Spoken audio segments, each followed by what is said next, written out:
Se cercate la nuova star dell'universo Marvel, la trovate in Luna Snow, la prima eroina K-pop. Nata come personaggio di un videogioco, questa cantante idol supereroina ha raccolto subito un grande seguito di fan e ha fatto rapidamente il salto ai fumetti, dove grazie alle capacità curative e di controllo del ghiaccio è diventata membro di diversi team di eroi.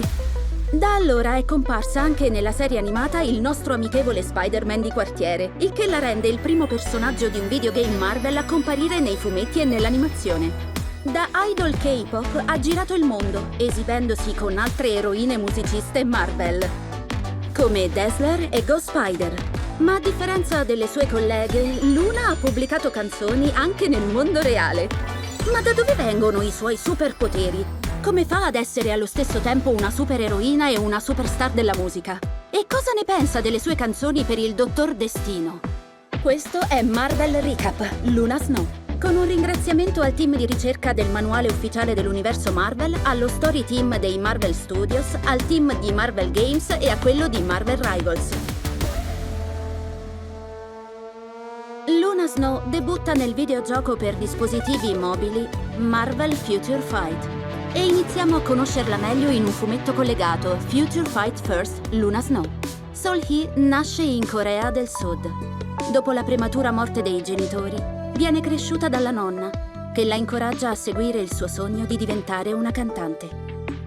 Da adolescente, Sol-hee fa un'audizione per una compagnia di management di idol, ottenendo subito un contratto. Lascia così l'appartamento della nonna per il dormitorio dell'accademia, dove ha inizio un severo programma con lezioni di canto e ballo. Pur faticando a interagire con gli altri apprendisti, fa presto amicizia con 3 compagne, Haewon, Minji e Jin-soo. Le 4 creano il gruppo idol 4-lit e si preparano al concerto di debutto alla Stark Arena di Seul. Dietro le quinte, Sol-hee viene colta da paura del palcoscenico e non apprezza il suo nome d'arte, Luna. Ma le compagne le stanno vicino, assicurandole che alla fine della serata i fan grideranno il suo nome. A quel punto, Luna e le 4-lit salgono finalmente sul palco per esibirsi. Ma a loro insaputa, la compagnia di management ha ingaggiato un team di effetti speciali sperimentali per lo spettacolo, un team che si rivela composto da agenti di un'organizzazione terrorista, Advanced Idea Mechanics, o AIM. Guidato da Jae Kwok alias Joro Spider, il team è determinato a rubare il reattore a fusione fredda del teatro. Si impadroniscono dell'edificio, tenendo in ostaggio le 4-lit e i loro fan, tra cui la nonna di Luna. Dopo aver salvato Haewon dal crollo di un traliccio, Luna affronta gli agenti AIM. Joro Spider è impressionata dal suo coraggio, ma la condanna a morire insieme alle sue amiche. A quel punto le getta tutte e 4 nel crioreattore del teatro per farle morire di freddo. Mentre cerca una via di fuga, Luna viene colpita da un'esplosione di energia, che le fa diventare bianchi metà dei capelli e le dona la capacità di controllare ghiaccio e neve. Usa quel potere per sfuggire al reattore e colpire i terroristi con schegge di ghiaccio. Rimane così solo Joro Spider, che la deride dicendo che è solo una cantante, non un'eroina. Ma Luna sigilla la criminale in un blocco di ghiaccio dicendo: «Non cerco di fare l'eroina, ma il fatto che non lo sia non significa che non possa ribellarmi a gente come te». Joro sovraccarica i sistemi energetici della sua tuta, provocando un'esplosione che Luna riesce a contenere col ghiaccio. Mentre Luna conforta la nonna, si trova faccia a faccia con i suoi ammiratori, che gridano il nome Luna Snow. E lei deve ammettere che quel nome funziona. Luna diventa uno dei personaggi più popolari di Future Fight e la sua visibilità aumenta dopo che Marvel pubblica diversi singoli ufficiali a suo nome, tra cui Tonight, I Really Wanna e Fly Away, con la voce della cantante sudcoreana Yeonso.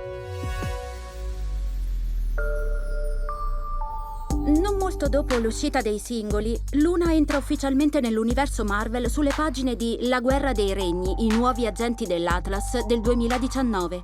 Nella storia, Luna viene reclutata dalla Fondazione Atlas, un'antica organizzazione discendente dell'impero mongolo di Gengis Khan.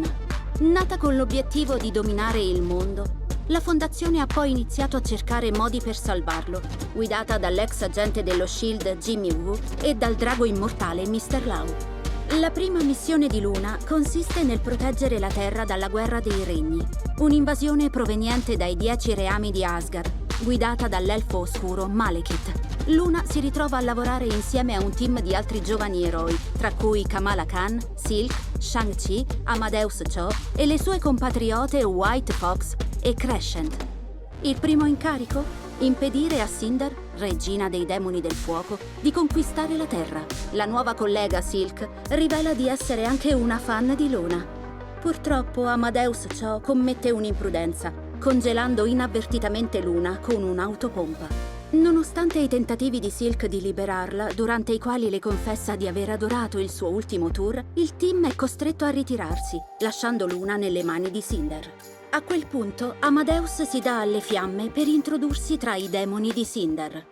Riesce a salvare Luna, che al suo ritorno scopre che al team si sono aggiunti il guerriero mistico Swordmaster e un trio di eroine elementali, Pele, Aero e Wave.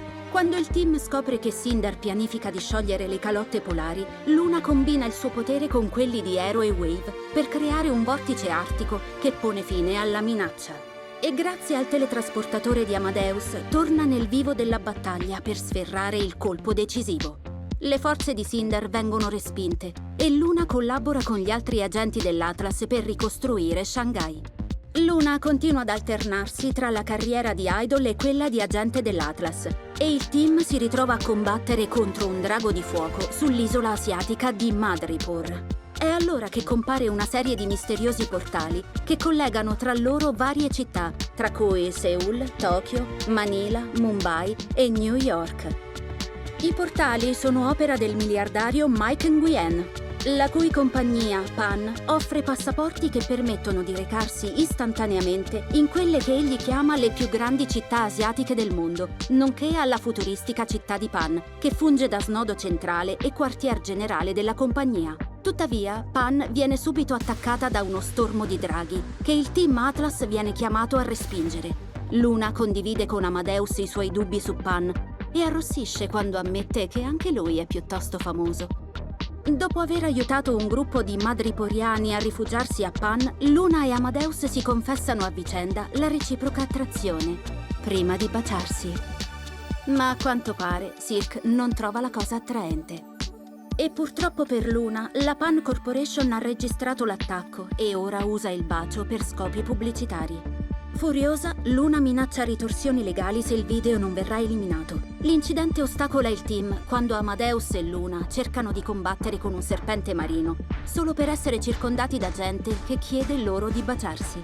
Ma il lato positivo è che Luna riesce a ottenere un risarcimento dai legali della Pan. I sospetti su Pan vengono confermati quando il team si infiltra nella compagnia e scopre che i portali vengono mantenuti con la magia di un drago prigioniero, che invia richieste di aiuto ai suoi simili.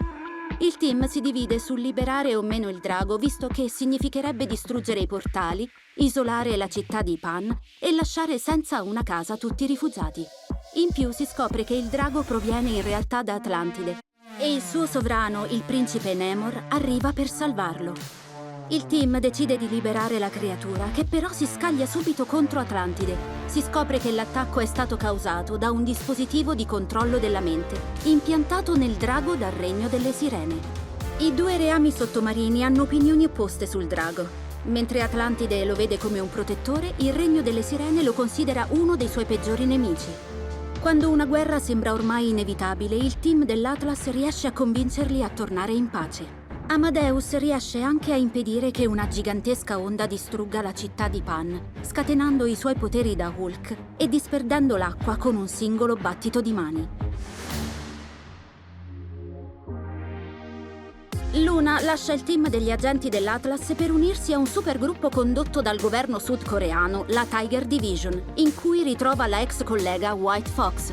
La supercriminale, nota come Gatta Nera, viene costretta a unirsi al gruppo dopo essere stata arrestata a Incheon e White Fox le impianta dei microesplosivi per assicurarsi la sua collaborazione. Il team ha bisogno di Gatta Nera per sconfiggere il suo membro più forte, Taeguchi, la cui mente viene ora controllata da un soggetto sconosciuto. Mentre il team affronta Teguki, Gatta Nera e White Fox risalgono al controllore, il ladro di corpi Mongdal. Fortunatamente Gatta Nera riesce a batterlo iniettandogli gli stessi nanoesplosivi che ha nel suo corpo e facendoli esplodere. Mentre lavora con la Tiger Division, Luna porta avanti la carriera di idol partendo per il suo primo tour americano e invia un invito speciale alla sua ex collega Silk, che è felicissima di vederla esibirsi. Ma quando il concerto viene interrotto da Manio, una giovane strega, Silk e Luna fanno squadra per sconfiggerla. Dietro le quinte, dopo lo show, un'esausta Luna confessa che dopo aver visitato 12 città nel tour e dovendone visitare altre 12, è talmente stanca da ricordare a malapena il suo nome, ma adora questa vita. Purtroppo non tutte le avventure di Luna hanno un lieto fine e durante una missione con la Tiger Division, il suo ex collega Swordmaster rimane ucciso mentre protegge White Fox da un demone malvagio. Luna cerca di confortare White Fox, devastata dalla morte dell'amico, e le fa comprendere che la sua ossessione non può riportarlo in vita. Non molto dopo, la Tiger Division deve nuovamente recuperare Teguki, i cui poteri vengono rubati dall'ex socio criminale Min Jae. Ma il vero pericolo viene dal complice di quest'ultimo, il Dottor Destino, che arriva per impossessarsi di quei poteri. La Tiger Division riesce a recuperare le capacità di Teguki e Destino se ne va, ma non prima di aver avvertito tutti che non finisce lì. La fama globale di Luna porta alla partecipazione al Concerto dei Campioni, un'esibizione di supereroi nella contea di Orange, in California. Lì condivide la serata con due dei suoi idoli, la pop idol mutante Dazzler e la rocker Laila Cheney. Tuttavia, Dazzler viene colta dalla paura del palcoscenico. Il suo ultimo tour era finito male, quando era stata aggredita sul palco dal cyborg Pretty Boy. Luna smette di fare foto con i fan e realizza una scultura di ghiaccio per provare a tirare sull'amica. Purtroppo, Dazzler scivola e distrugge la roulotte di Luna. Quando una nuova band, i Deep Void, sale sul palco e inizia a provocare il pubblico, Laila e Luna chiedono aiuto a Dazzler, che però si chiude nella sua roulotte.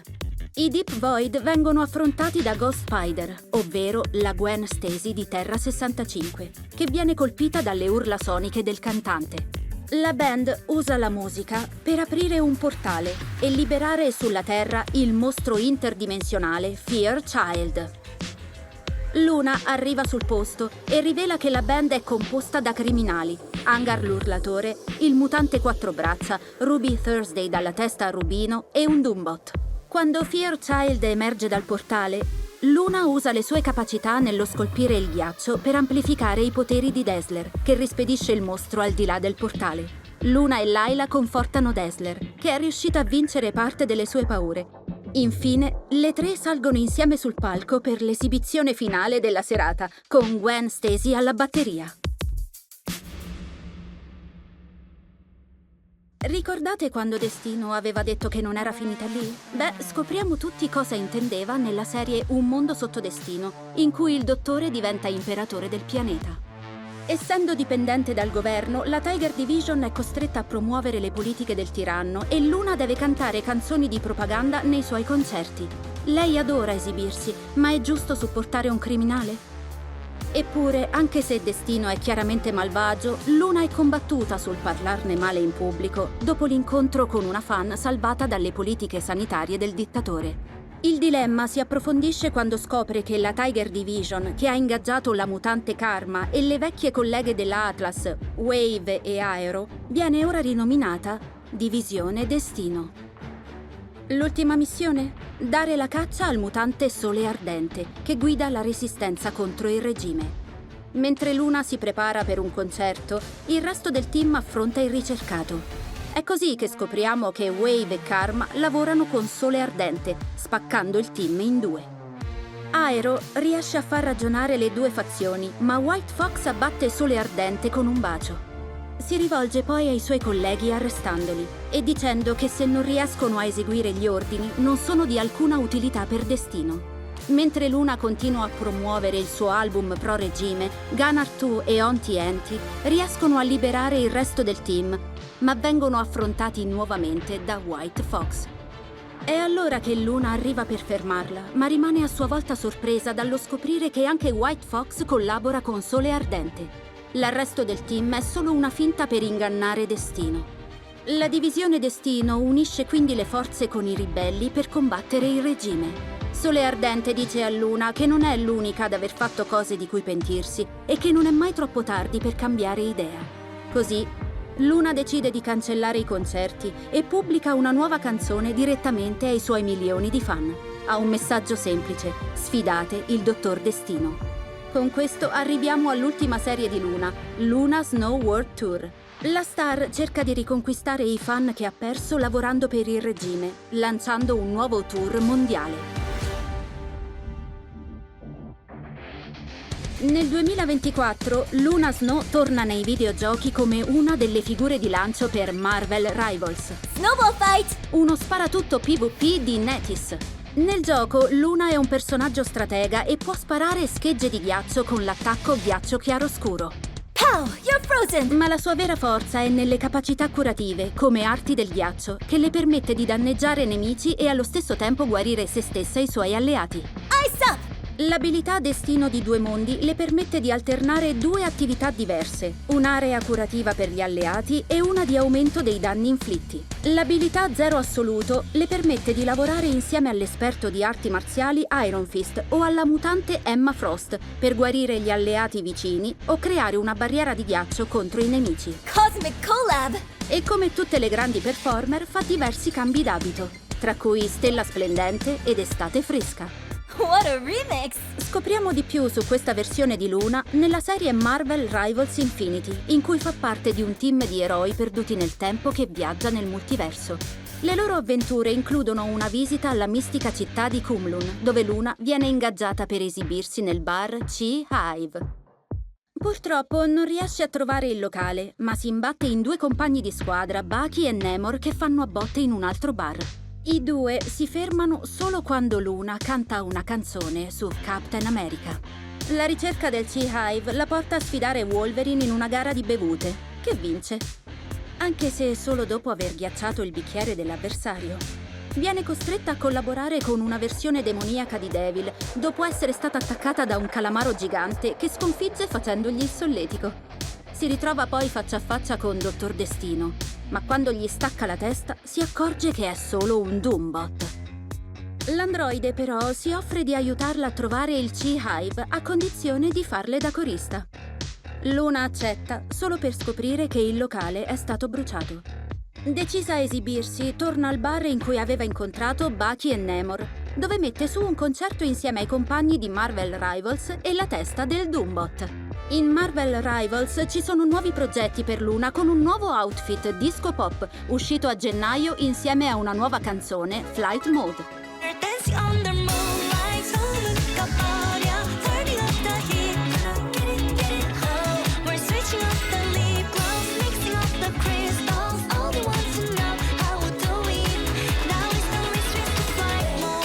Non si può mai sapere dove Luna Snow possa spuntare, ma che si tratti di difendere il mondo o estasiare i fan, lei sa sempre cosa fare e rimanere cool. Finisce qui il nostro racconto su Luna Snow da Marvel Future Fight e Marvel Rivals. Potete trovare la serie Il vostro amichevole Spider-Man di quartiere su Disney+. Questo è Marvel Recap Luna Snow.